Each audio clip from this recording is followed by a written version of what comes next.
Catriona Perry with BBC.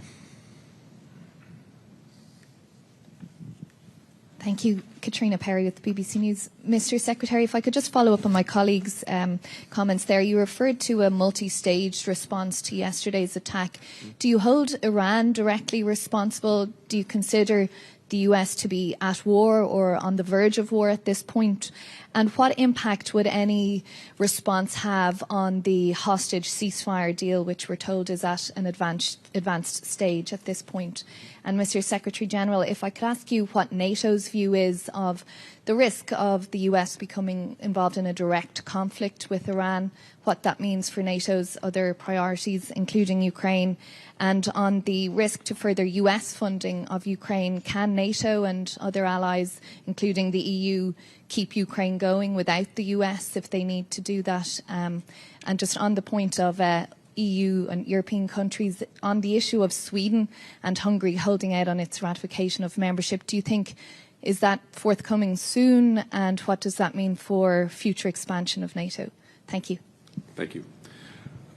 So the attacks that have taken place since October on our forces, on our personnel, in both Iraq and Syria, have been conducted by groups that are aligned with Iran, and indeed are supported by Iran, funded by Iran, equipped by Iran.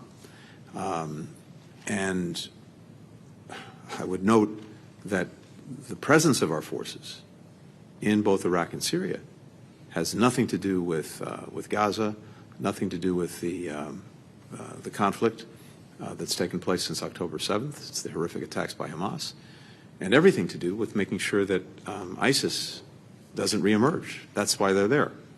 Something that Iran should share as an interest, but on the contrary, the groups that are aligned with it have been conducting these attacks. And as I mentioned, we do not seek conflict with Iran. We do not seek war with Iran, but we have and we will continue to defend our personnel and to take every action necessary to do that, including responding very vigorously to the attack that just took place. And as I mentioned, I'm not going to get ahead of where the president is. I'm certainly not going to telegraph the response, but as I mentioned, that response could well be multi-leveled. It could come in stages, and it could be sustained over time. At the same time, totally separately, we have been working to try to get hostages back out of Gaza, and at the same time to get an extended pause in. And that effort is something that we are very, very actively pursuing right now with, of course, our partners in Qatar and Egypt, as well as Israel. Those who are trying to expand the conflict, broaden the conflict, escalate the conflict, they may say that they're doing that somehow in response to Gaza, but every action they're taking really is to perpetuate the conflict and to expand it.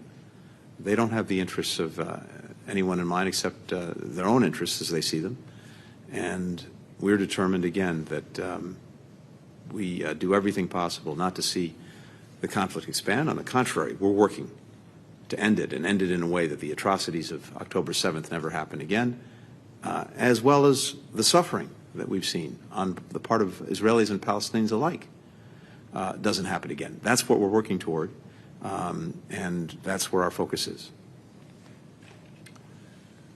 First, on the issue of Swedish membership, I welcome, of course, that Turkey now has finalized the ratification process with the decision in the parliament and also the signature from President Erdogan. This demonstrates that Turkey has followed up and delivered on what we all promised at the NATO summit in Vilnius last summer, and it demonstrates that NATO's door is open. I spoke last week with Prime Minister Orban of Hungary, because now Hungary is the only country that has not yet finalized the ratification process. Prime Minister Orbán was very clear that he supports Swedish membership of NATO. He told me that the parliament in Hungary will reconvene at the end of February, and I expect also, in line with what he said, that the parliament will then finalize the ratification shortly after that. So I'm confident that Sweden will be a full member of the alliance. That will make NATO stronger. It will send a clear message to Moscow, and it will demonstrate that it's for NATO allies to decide who is going to be a member. Moscow have no veto over NATO enlargement. Then on Iran, of course, Iran is responsible for destabilizing the whole region, threatening stability and security in the Middle East. It is repressive at home and aggressive abroad. We have seen this through many different attacks, and also the different proxy groups, terrorist groups that Iran supports. This underlines, of course, also the risk of escalation, and therefore welcome the efforts by the United States to address these risks.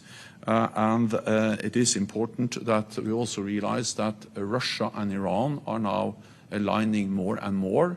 Russia is more and more dependent on drones from Iran. They actually built a new factory in Russia based on Iranian drone technology. And in return, Russia is providing advanced technology to Iran. So it demonstrates how authoritarian regimes are now coming closer and closer.